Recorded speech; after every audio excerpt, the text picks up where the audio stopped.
All right, guys, welcome back to the channel for another install video. I know you guys don't want to hear me talking a bunch. You're more interested in getting to the actual installation of the brake and the clutch lever. But first, I want to give a huge shout out to Joker Machine for sponsoring this video with these brand new clutch and brake levers. These things are super badass, real well made. I'm gonna do the install video on them today, and then I will do a review video on them as well. So I'm gonna put a link in the description to these exact levers, as well as to Joker Machine's website. So guys, if you're watching this video, hit the like button right now. Do it right now, don't wait for the whole video. This will allow more people to see this video. All right, so first thing I'm gonna do is I'm gonna remove this little bolt right here that connects to my mirror. When in doubt, it's a 1/2 inch on a Harley-Davidson. And the reason I'm removing that mirror is because it's holding on this light bracket, which I believe is aftermarket. So you may not have to do that on your bike, but I'm gonna go ahead and remove this bolt right here, which will drop this, which will allow me to access the little retaining clip for the brake lever itself. So I'm just gonna hit it with the socket. Super simple. Thread the rest of it by hand. So that's just gonna hang there. This I'll probably just take off for now. And then if you look, there is a little retaining clip right there for this top pin to come right out. So I do not have those little C-clamp pliers.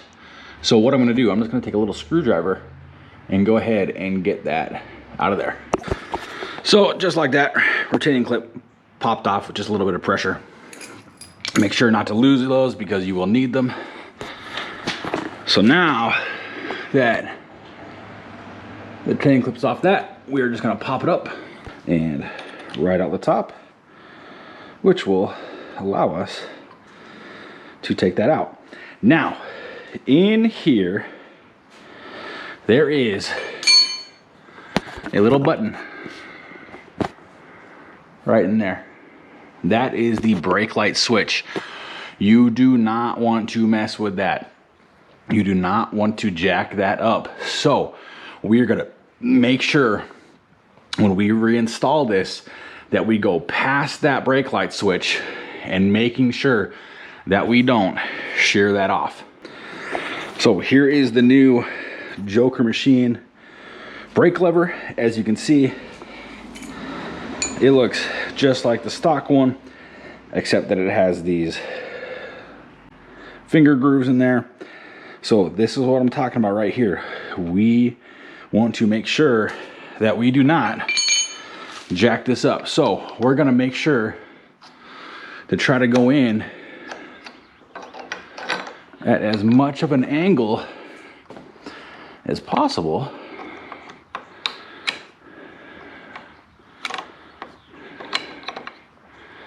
so we don't shear that off. And I can see right now we have not sheared it. It's perfectly behind there.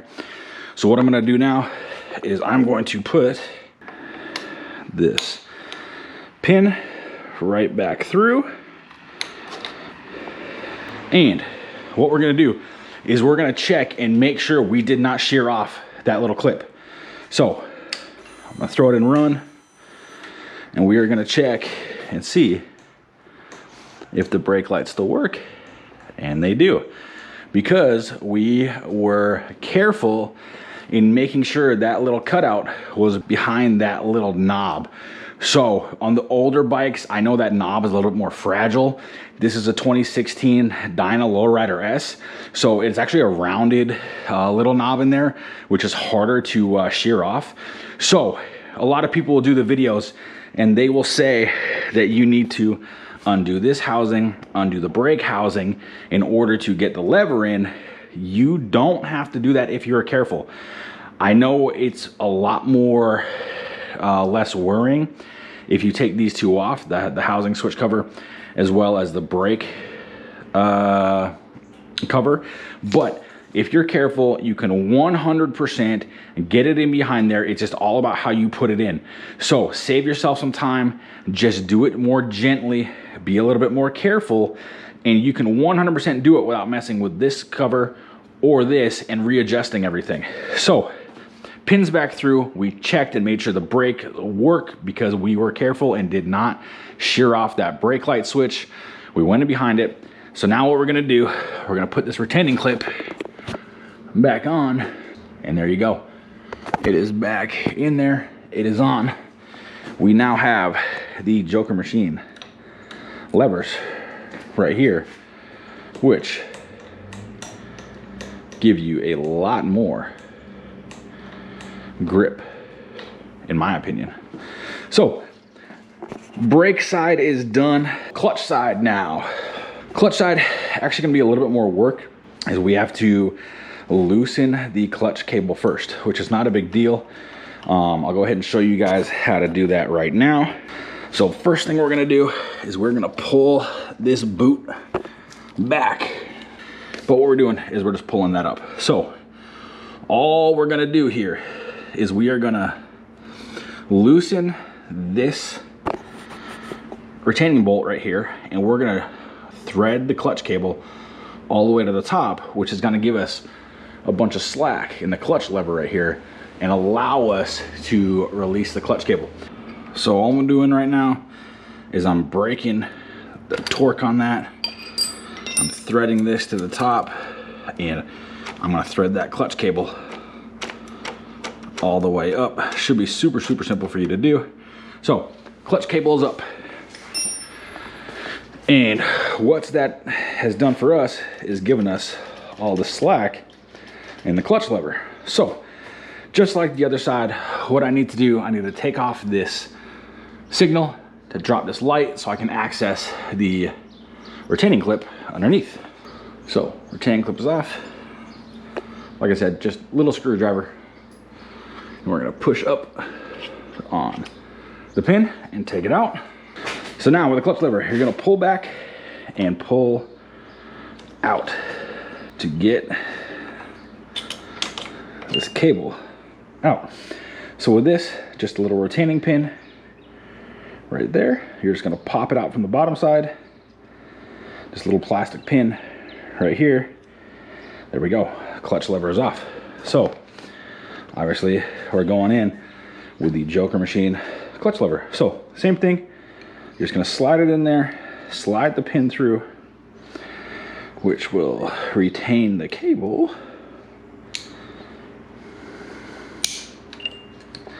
So that is through. So essentially what you're gonna do, put the back side in first before you put this front side in this little retainer right here. So back side in first. You're gonna slide it to the front, which gives you room for here. Put that back in there, and there you go. There's your spot. So what we're gonna do is reverse the process. And we are going to slide the pin back through the top. That's in there. We're gonna throw this retaining clip back underneath. So I just hold the one side with my finger, pry it on the other side, and boom, make sure it's up there. It is on there, so retaining clip is in. So next thing to do, we still have all that play in our clutch lever, so we're gonna need to tighten that up. Harley calls for, I think, 1/8 of an inch of movement to have it be adjusted fully. So what we're gonna do is we're gonna come right back here, and we are going to thread out the clutch cable, which gives it tension. So we're gonna thread it out, and we're gonna check it periodically. So that's gonna be too much play right there. We want a little less play. A couple more turns. Gives us a little play. A couple more turns. We are just gonna adjust it slightly. There we go. 1/8 of an inch of play. I think we're good right there. So what we're gonna do, we're gonna lock that back down. So threading the lock nut back down, going to take the 1/2" wrench and just lock it down. There we go. And then we're just gonna put the boot cover back on. So the boot is back on. Covering it, I'm gonna throw this little retaining clip that I had on before. Boom, right there. Clutch is back in place. Clutch is where it should be. We've got the proper motion in it. So now, as you can see, we have the new Joker Machine clutch lever and Joker Machine brake lever in place. Everything is in there, clips are in, everything works as it should. All right, guys, if you made it all the way to this part of the video and you haven't hit the like button, hit the like button. Throw a comment in the comment section as well. I know a lot of people are gonna tell me that's not how you should do it. You should actually take off the switch housing and take everything apart so that way you don't shear off that little knob. But guys, I'm telling you, be careful with it and you don't have to do it. Just be smart with it, take your time. Look at what you're doing, don't force it. I'm telling you it works. It worked for mine, it'll work for you. I'm not a mechanic, I'm just a simple guy with a Harley working on it in my garage, and I did it just fine. So, if you've made it this far, hit the subscribe button as well. Helps my channel grow. Gonna be a lot more videos on this build, on this Dyna Lowrider S. And like I said, throw a comment in the comment section as well. Let me know what you think of these levers. See you guys in the next video.